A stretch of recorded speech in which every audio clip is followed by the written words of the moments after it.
Juan 1:1 hanggang 5. Nang pasimula ay naroon na ang salita. Ang salita ay kasama ng Diyos, at ang salita ay Diyos. Sa pasimula ay kasama na siya ng Diyos. Nilikha ang lahat ng bagay sa pamamagitan niya, at walang anumang nalikha nang hindi sa pamamagitan niya. Ang nilikha sa kanya ay may buhay, at ang buhay ang siyang ilaw ng sangkatauhan. Nagliliwanag sa kadiliman ang ilaw, at hindi ito nagapi ng kailanman ng kadiliman. Tayo pong lahat ay manalangin.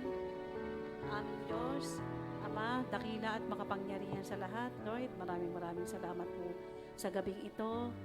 Ngayon, kami po ay nagkakatipon sa pangalan po ninyo.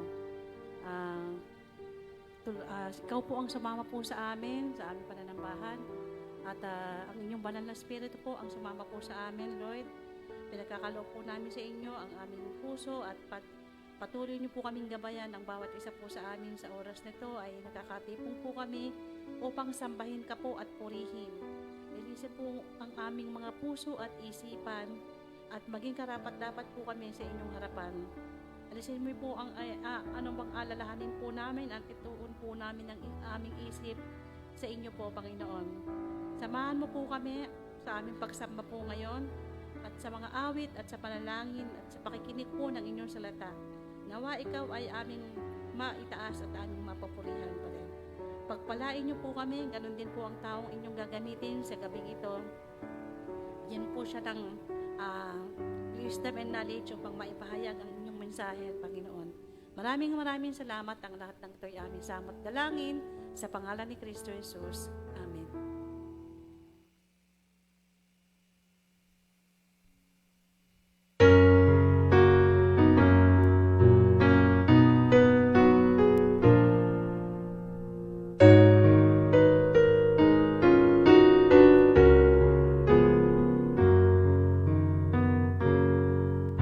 Samahan mo ako sa paglakad. Kung wala ka, ako'y malilinsad. Ituruan, di makitang landas. Sa piling mo habang ko'y patatag. Panginoon, kamay ko'y hawakan. Ipadamang ako'y ilagay sa maganap na takbo ng buhay.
naman po ay dadako po tayo sa pasasalamat or testimony.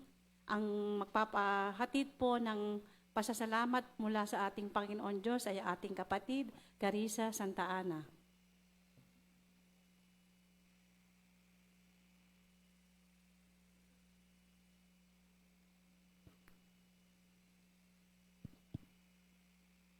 Ayan, isang mapagpalang gabi po sa ating lahat. Ayan, napakadami po pala natin. Ayan, so sa Diyos po ang pinakamataas na papuri at pasasalamat. So, gusto ko lang pong, nung na-inform po ako na ako po ay magte-testimony, hindi ko po alam kung saan ako magpo-focus. So, I just want to focus sa different season po ng aking buhay since 2025. So, there a time na ina-anxiety ako or marami akong iniisip and everything. Pero sobrang undenial po ako. Kasi nga, I believe that the Lord will bless me and itatouch ako ng Lord para mawala lahat ng mga iniisip ko sa buhay at mga struggles na pinagdadaanan ko. So, in short po, medyo undenial ako during that time. And then, there comes a time na ayun nga, na na-diagnose na po ako ng severe anxiety way back January 2025. And so I was literally struggling.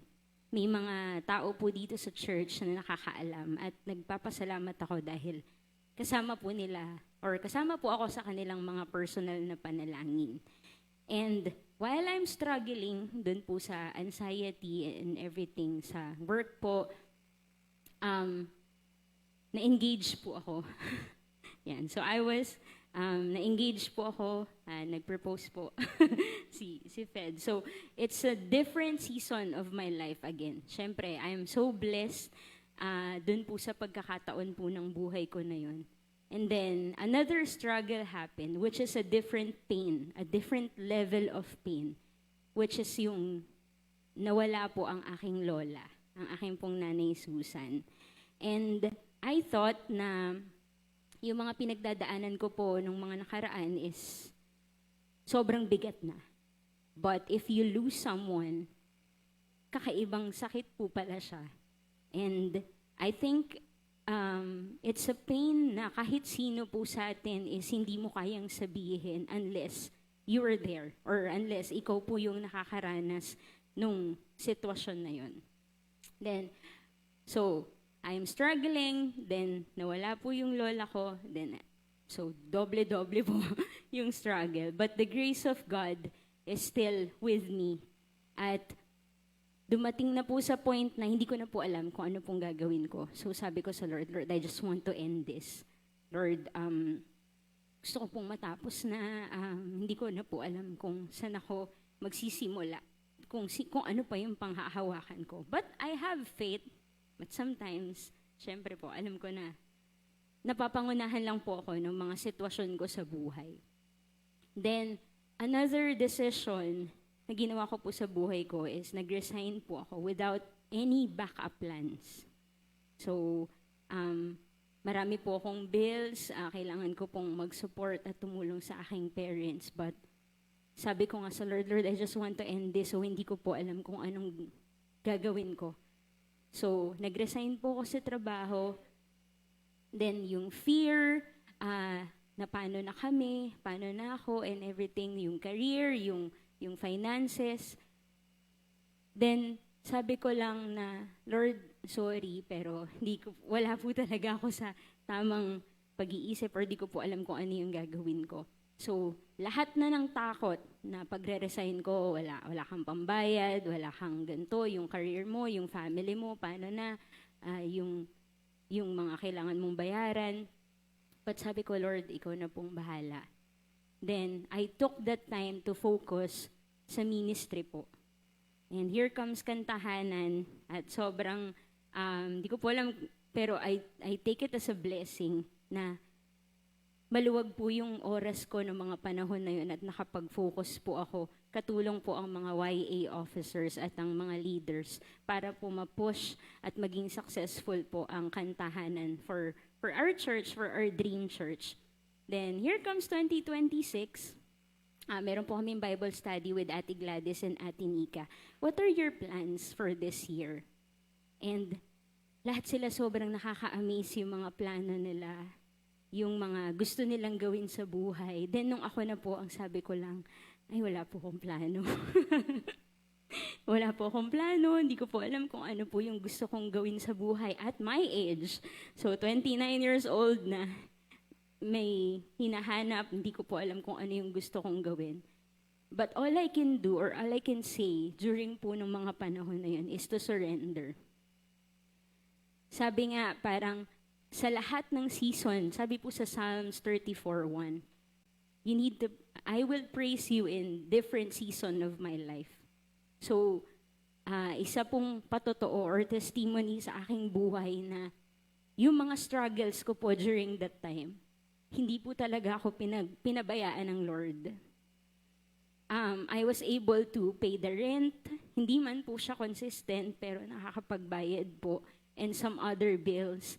And meron pa po akong extra para po makabanding yung mga friends ko and yung iba pa pong kaibigan. And sobrang blessed po ako sa mga taong ginamit ng ating pong Panginoon para po i-encourage ako, palakasin yung loob ko during those season, na parang kung sa iba po yun, baka pagalitan ka na ng parents mo na, ano ba, anong plano mo? Wala kang plano, ganyan ka na lang. But iba po pala yung pinaramdam sa akin ng Lord, na yung mga tao na yun nakasuporta, yung mga friends ko, at lagi ko pong sinasabi, yan, si Feds po yung family ko, at lagi ko pong sinasabi sa mga kabataan na you really need to choose the circle, yung circle po na pipiliin nyo, no?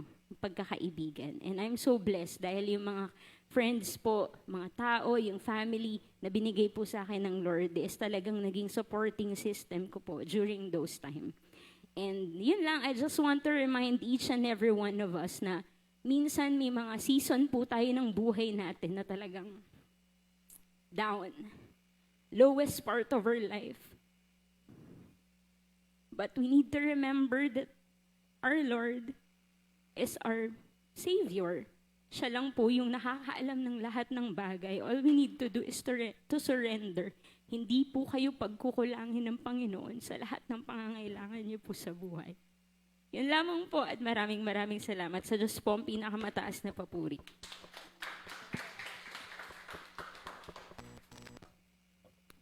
Isa pong magandang gabi po para sa ating lahat. Tayo po'y tumayo. Tayo po'y magpuri sa ating Panginoon.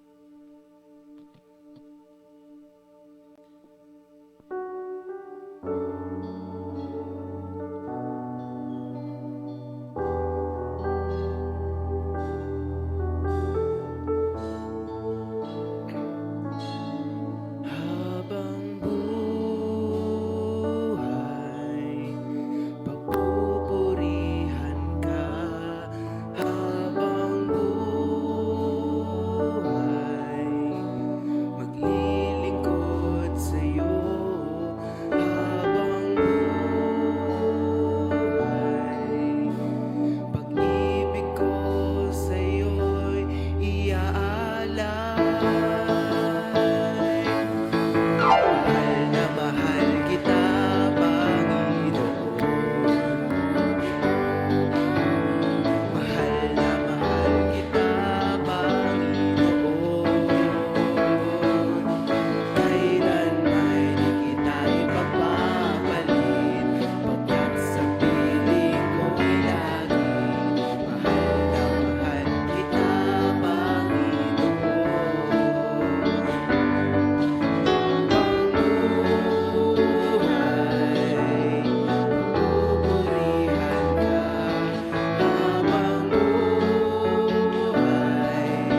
magpupuri sa ating Panginoon.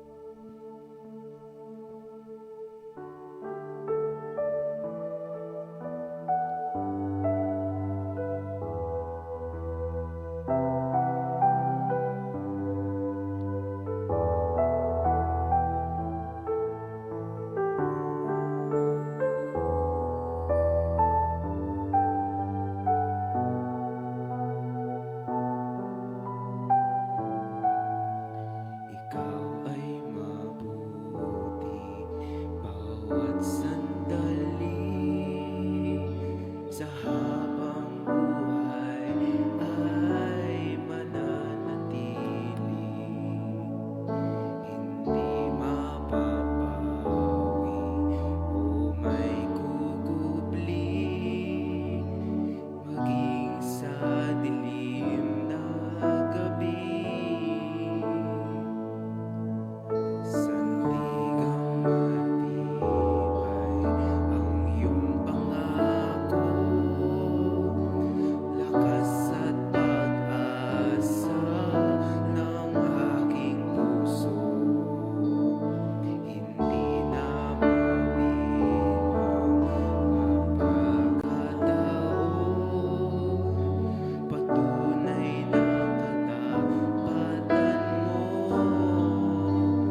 ng pagsasalamat.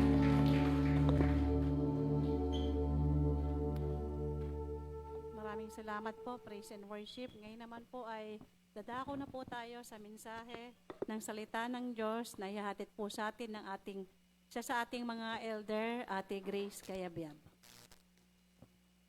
Magandang gabi po sa inyong lahat. Yun. Okay. So, maraming salamat po sa ating Panginoon sa pagkakataong ito na muli ay binigay niya sa akin upang humarap sa inyo at magbigay ng kanyang mensahe sa atin ngayong gabi. Ako naman po ang magbibigay ng pasasalamat. Dami nung kay Carissa kanina. Ayan. So, well, last year, parang last ko pong nagsalita, June pa. So, medyo marami na pong nangyari from June hanggang ngayon. So, alam naman po ng lahat, nung November 26 ay sumapit ang aking ika-6 na pong kaarawan. So, may reaction ka dyan. Salamat sa Panginoon kasi umabot po ako ng 60 years old. At katulad po ng mga kasama natin na senior dito, ako po ay nananagana na sa mga benefits ng pagiging senior. Napakarami po, lalo-lalo na nga sa ang hilig namin kumain, no? So, daming discount. Oo nga, halata daw. Ayan. Isa pa po, talagang lumusog po ako. Ng 2023, nung naoperahan ako, pumayat na ako. Sabi nga ni lady, kailangan na raw mag-diet. Ayan. Pero ang pagpapala ng Panginoon ay tunay na umaapaw. At ngayon naman po, March, bukas actually, yung amin naman pong anak, si JC, ay magkakaroon ng graduation. Graduation ba tawag doon? Completer ang tawag sa kanya. So, tapos na siya ng junior high, papunta na ng senior high. Ayan. So, napakabilis ng panahon, parang kailan lang. Siya ay baby pa, mataba pa, ngayon, payat na. Ayan. So, maraming salamat sa Panginoon, napakabuti niya at napakarami ng kanyang pagpapala. So, sa gabi pong ito, bayaan niyo pong ating pag-aralan yung isa sa aking mga paboritong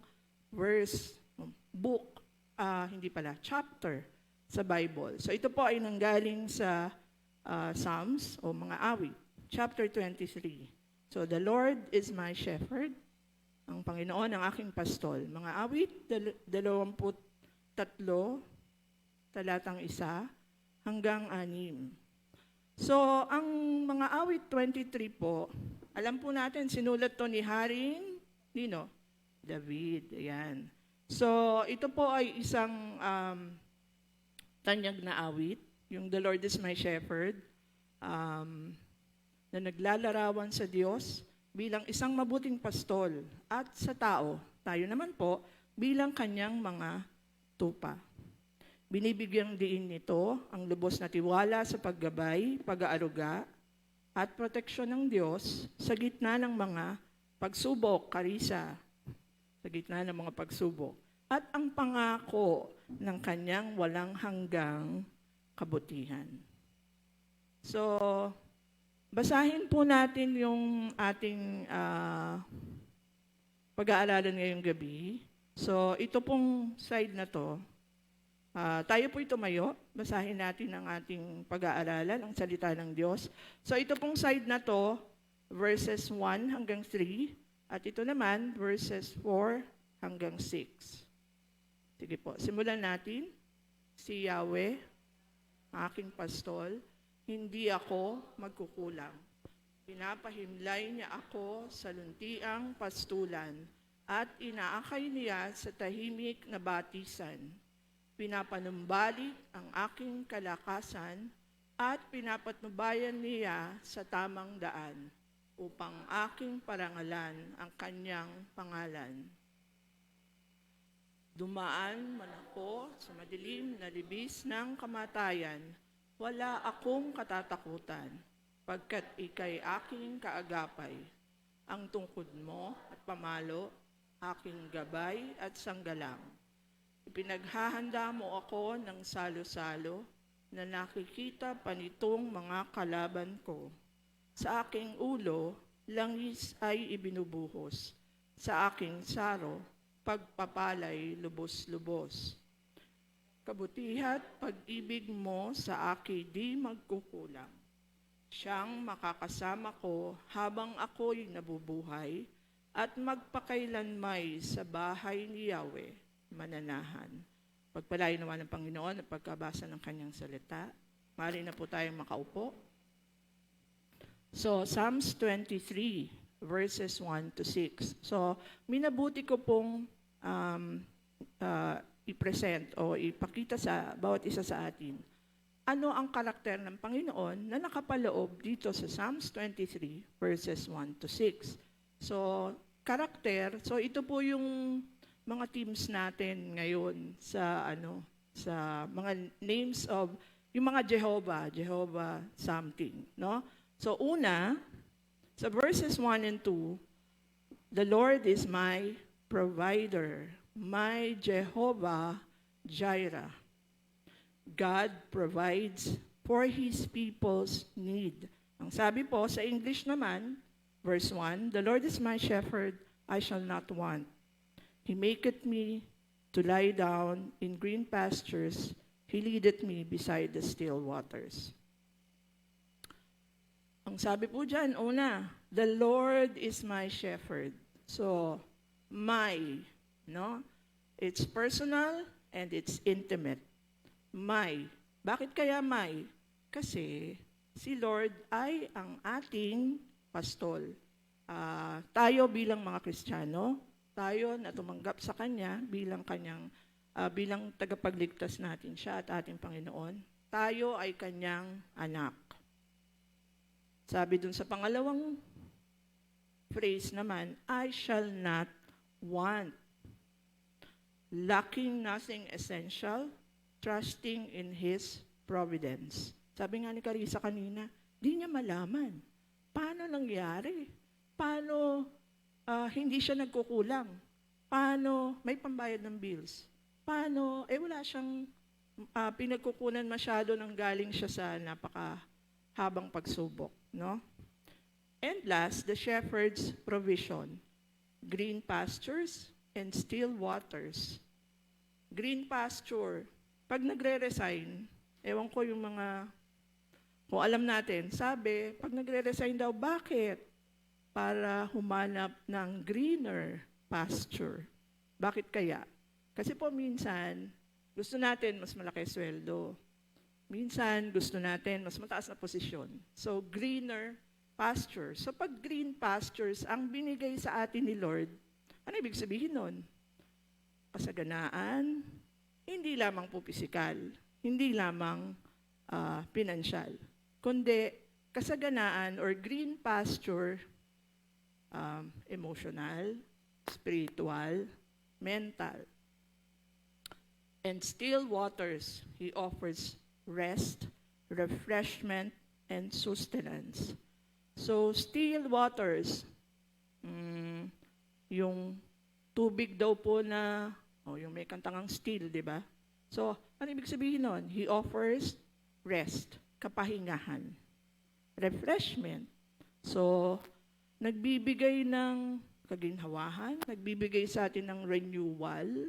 Pag tayo ay napapagod, si Lord nagbibigay sa atin ng kapahingahan, nagbibigay sa atin ng kaaliwan and sustenance. Pangalawa, the Lord is my shepherd. Ang ibig sabihin, ano pala to? My Jehovah Ra. Pronunciation, Ra. No? God guides, protects, and cares for His people. Yun pala yung the Lord is my shepherd. Sabi dun sa verse 3, He restoreth my soul. He leadeth me in the paths of righteousness for His name's sake. Soul restoration. He restores my soul. He renews us, bringing peace when we are weary or prone to wander. So dalawa, no? When we are weary. So kapag tayo ay may pinagdadaanan, kapag tayo ay dumadaan sa trials, temptation, yan. So, si Lord, yung nagre-restore, nagpapanumbalik sa ating kaluluwa. Or, when our soul, or kung tayo, ay nagwa-wonder. Ano ba ibig sabihin nung nagwa-wonder? Ano? Ano daw? Nagtataka? Nagwa-wonder, ibig sabihin, naliligaw kung saan nagpupunta. So, dapat straight, kumakanan, kumakaliwa. Ayan. So, righteous leading, anong ginagawa ni Lord? Paths of righteousness, He guides us in the right way. Para kanino? For His name's sake, not just our comfort. Bakit kaya for His name's sake? Kasi po tayo ay mga Kristiyano. So, tayo ang ilaw ng representative ni Lord. Tayo yung ilaw dito sa ating community, halimbawa, dito sa Tipas, o kaya sa ating pamilya. Tayo yung ilaw, tayo yung representative. Kapag tayo ay naliligaw ng landas, hindi yung nagiging maganda ang testimony ni Lord. Diba? So, kailangan, i-guide niya tayo in the right way for His name's sake. Sunod po, the Lord is there.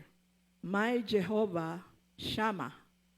God is present with His people. Sabi po sa verse 4, Yea, though I walk through the valley of the shadow of death, I will fear no evil, for Thou art with me. Thy rod and Thy staff, they comfort me. So, dark valley daw, sabi, even though I walk through the darkest valley. Ang sabi, di ba po, kasama sa omni ni Lord, omnipresent.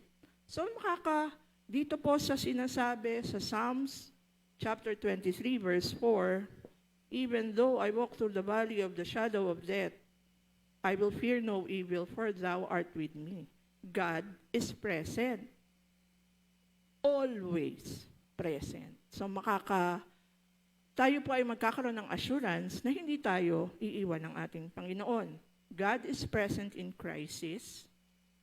Kahit na may oil crisis, so kahit ngayon may oil crisis, grabe, no? So kano na ba ang gas ngayon? Grabe. Nakikita ko sa Facebook, may mga post, sabi yun daw EDSA or yung MRT, kukunti na tao, kukunti ang nagbabiyahe, kukunti na nagdadala ng sasakyan. Parang medyo blessing in disguise ba? So, in pain and in death, God is present in crisis, in pain, and even in death. I will fear no evil, for you are with me. Yung comfort po ng sheep o natin comes from the shepherd's presence. Ano nga ba yun? Yung larawan daw ng larawan ng peace. Diba? Ang isang larawan ng peace ay yung isang ibon na nasa gitna ng batis na bumabagyo, pero dahil nandoon yung kanyang nanay, meron siyang peace. O hindi siya natatakot. Bakit? Because of the presence ng kanyang ina. So tayo, bilang mga anak, the presence of our Lord or the presence of our God should always give us peace. Protection and correction, your rod and your staff. The rod protects from enemies, and the staff guides and brings us back to safety. Ano po yung picture? Yan pala yung itsura ng, yan pala yung itsura ng rod, tsaka staff, So yung rod, ang sabi, relatively short, heavy, club-like device. So yan daw po yung ginagamit na hataw. Kasi yung mga sheep, di ba, marami sila. So yung pastol ang babantay dun sa mga sheep. Marami sila, minsan hindi talaga na iiwasan. Na may mga dumarating na mga gustong kumuha o kumain dun sa mga sheep. Ano daw ang ginagawa ng pastol? Yung rod. Pinangahataw niya. Yan. Para maligtas o maprotektahan yung mga tupa. At yun namang staff, yan daw yung may ganun. Yan. So, staff, longer and thinner with a hook or crook at the end. So, meron pang ganun. So, yan daw po. Saan ginagamit yan? Pang-guide. So, yung mga tupa, kapag dapat diretso, tas kumakanan, di ginaganon niya. Pag kumakaliwa, ginaganon naman niya. Ayan. So, yan po yung ginagamit ni Lord. So, katulad din sa atin, minsan tayo ay, parang mga magulang, pinapalo tayo ng ating mga magulang pag tayo ay nagkakasala. At yung staff, kapag kailangan naman natin na diretso, kumakanan tayo o kaya kumakaliwa, anong ginagawa ni Lord? Ginaguide naman niya tayo. Binabalik niya tayo sa tamang landas o tamang daan. Next, the Lord is my banner. My Jehovah Nisi. God is the source of victory, protection, and leadership. He fights in behalf of His people. Thou preparest a table before me in the presence of mine enemies. Thou anointest my head with oil. My cup runneth over. Ayan. My Jehovah Nisi. Preparation in adversity. Sabi, table before me in the presence of my enemies. So, kung mayroon po na tayo na kinakaharap na mga kaaway, ano ba itong mga kaaway na to? Yan, no? So, tinuturo ni Lorraine Siniel. Kaaway mo ba, Siniel? Yan. So, mga kaaway. So, usually, ang kaaway po natin yung mga masasamang gawa. 'Di ba? So, well, minsan, mga BI na barkada, mga hindi magandang impluensya sa atin, sa mga kabataan. Sa mga magulang naman, yung mga, ano yun? Ayan ba, nagre-react ang mga magulang, no? So, ano ba yung mga enemy ng mga magulang? Mga anak daw. Okay, so, hindi po yung mga anak mismo, no, kundi yung mga masamang ginagawa ng mga anak, yung mga hindi pagsunod. Actually, two-way naman yan. Hindi lang naman sa mga anak yan, pati tayong mga magulang, di ba? Minsan, sino ba ang ating ama? Si Lord. Pag tayo naman ang hindi sumusunod, enemy rin, di ba? So, victory and peace, even amidst spiritual battle. Nangyayari ba sa inyo yan? Spiritual battle? O lagi lang tayong mabuti ang ginagawa? O lagi lang tayong obedient? I don't think so, di ba? Lahat tayo. Lalo na tayong mga Kristiyano. Kasi sabi ni Lord, si Job nga, di ba? Katatapos lang natin ng story ni Job. Siya nga, napaka matuwid niya. Pero nangyari pa rin sa kanya yung mga trials na yun sa buhay niya. Subalit, ang sabi nga, the Lord is my banner. My Jehovah Nisi. Bahala na si Lord.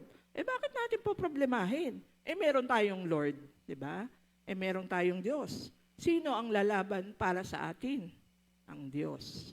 Okay. Such that, magkakaroon tayo ng abundant blessing. Anoint my head with oil, my cup runs over. God gives beyond measure, showing grace and favor. So, huwag na rin tayong magtaka. Bakit ba? Naku, hindi ko malaman. Saan ba ako kumuha ng pagkain namin? Or saan ba ako kumuha ng pinambayad ko ng utang? O, paano nga ba ako gumaling kung ako ay may karamdaman? Di ba? Huwag na tayong magtaka. Bakit? Kasi the Lord is my banner. Lahat ng fight o lahat ng laban, si Lord ang lumalaban para sa atin. God gives beyond measure, showing grace and favor. At yung last na verse po, ito medyo mahirap-hirap i-pronounce. The Lord is my righteousness. My Jehovah, hinanap ko pa. Ano ang pronunciation dito o anong pronunciation yan? My Jehovah Chidkenu. Chidkenu. Parang ano, no? Parang Korean, no? Ano daw ibig sabihin niyan? God is the source of righteousness for His people, bringing salvation and justice through a righteous Savior, si Jesus, rather than through personal efforts. O, di ba? Anong sabi sa Ephesians 2:8? For by grace are ye saved through faith. It is not of ourselves, it is the gift of God, so that no one may boast. It is not of personal effort. So sabi po sa verse 6, surely goodness and mercy shall follow me all the days of my life, and I will dwell in the house of the Lord forever. Dahil ang righteousness ng Panginoon ang nagbayad sa ating kasalanan at hindi ang righteousness natin, tayo ay may buhay na walang hanggan. Therefore, I will dwell in the house of the Lord forever. Assurance of goodness, sure God's pursuing grace throughout life. So hindi lang po life dito, kundi life after death. And assurance of eternal dwelling, I will dwell in the house of the Lord forever. Tayong mga Kristiyano, saan ang ating ultimate home? Is in His presence. Saan yon? Sa langit. Sa katapos-tapusan, sa John 10:11, ang sabi po ay, ako ang mabuting pastol, niaalay ng mabuting pastol ang kanyang buhay para sa mga tupa. Tayo po ay papunta sa simula ng ating Semana Santa, sa linggo. So, alalahanin po natin ng ating Panginoon ang mabuting pastol, siya ang nagbigay ng buhay para sa ating kanyang mga tupa. Sa panahon pong ito ay atin pong pakinggan so the Lord is my shepherd, sabi kanina, ito ay isang sikat na awit. So pakinggan po natin ang The Lord is my shepherd.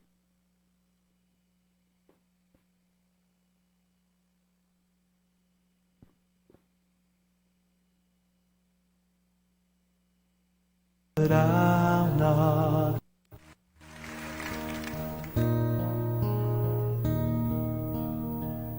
The Lord's my shepherd, I'll not want. He makes me lie in pastures green.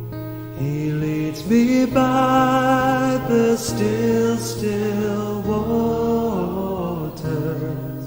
His goodness restores my soul. And I will trust in you alone. And I will trust in you alone. For your endless mercy follows me. Your goodness will lead me home. He guides my ways in righteousness, and He anoints my head with oil, and my cup it overflows with joy. I feast on His pure delights, and I will trust in you alone. And I will trust in you alone.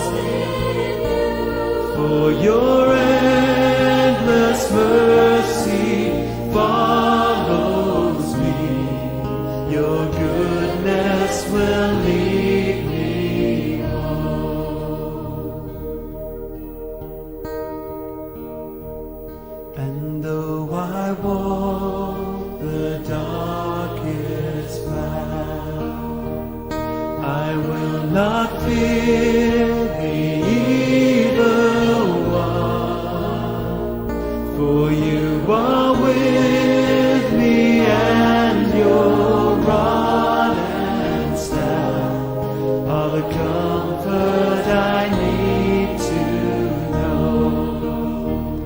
And I will trust in you alone. And I will trust in you alone. For your endless mercy follows me.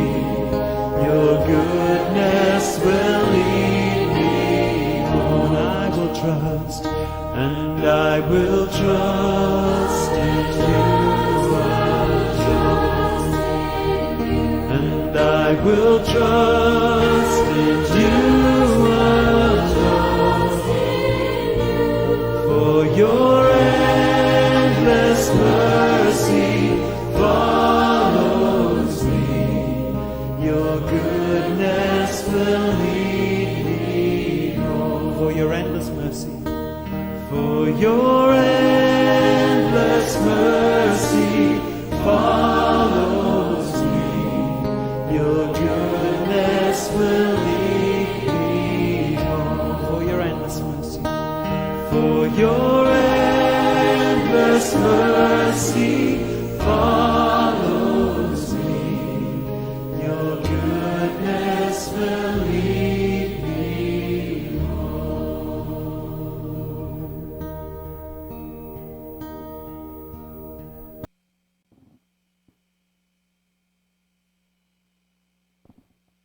Maraming salamat po sa mabiyayang mensahe, Elder Grace Kahayabya, mula po sa awit 23. Ngayon naman po ay dadako po tayo sa paghahandog, kasabay ng tanging awit ng ating kapatid Dustin Ocol.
Maraming salamat po. Ngayon naman po ay dadako na po tayo sa ating sama-samang pananalangin.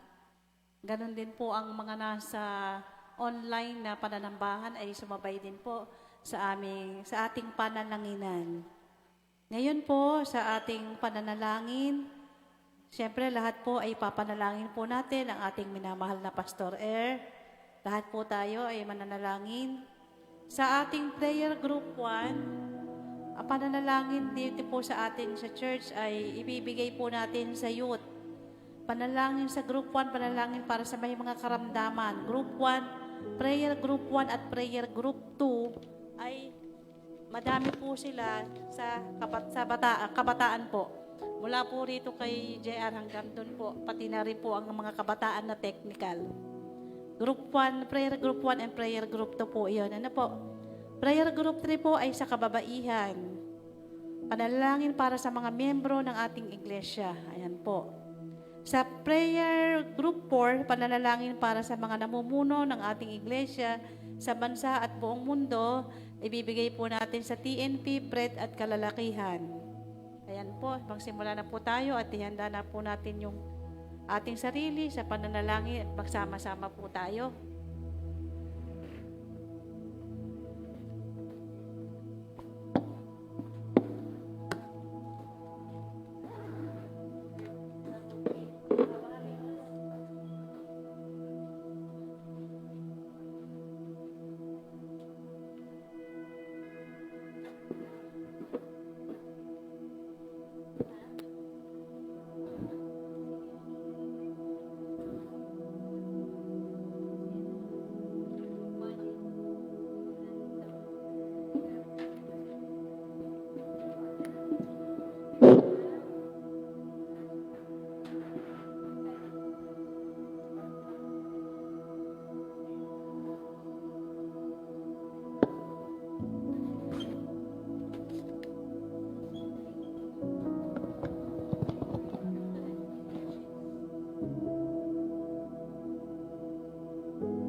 Tumayo po ang lahat.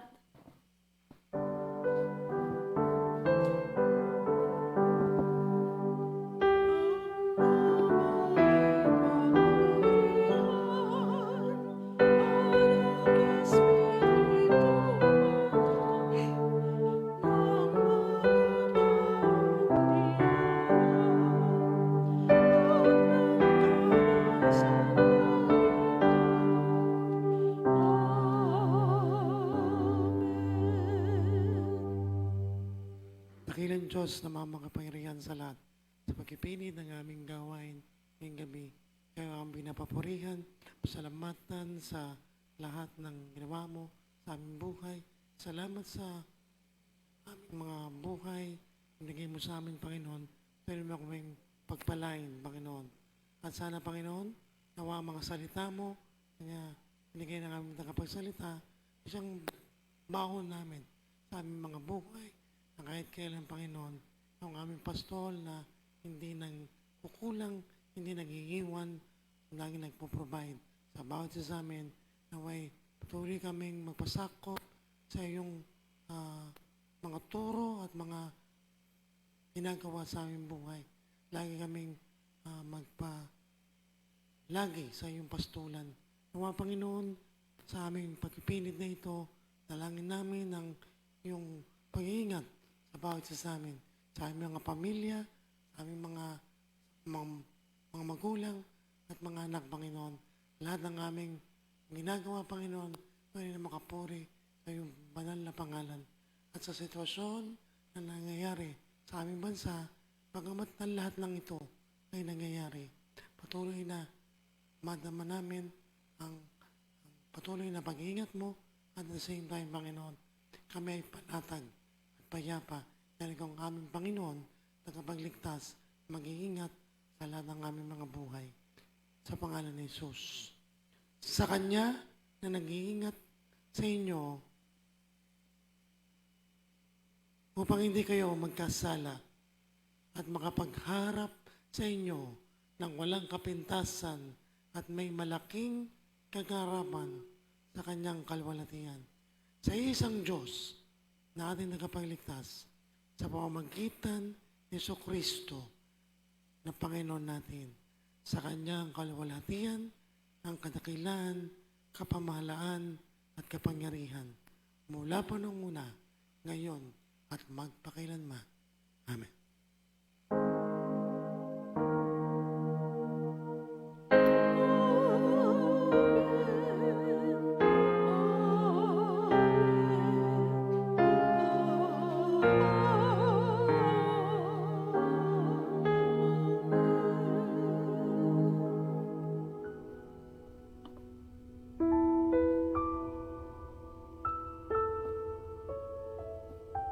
Maraming salamat po sa lahat at magandang gabi po. Punta po tayo sa harapan upang mag-picture po tayo.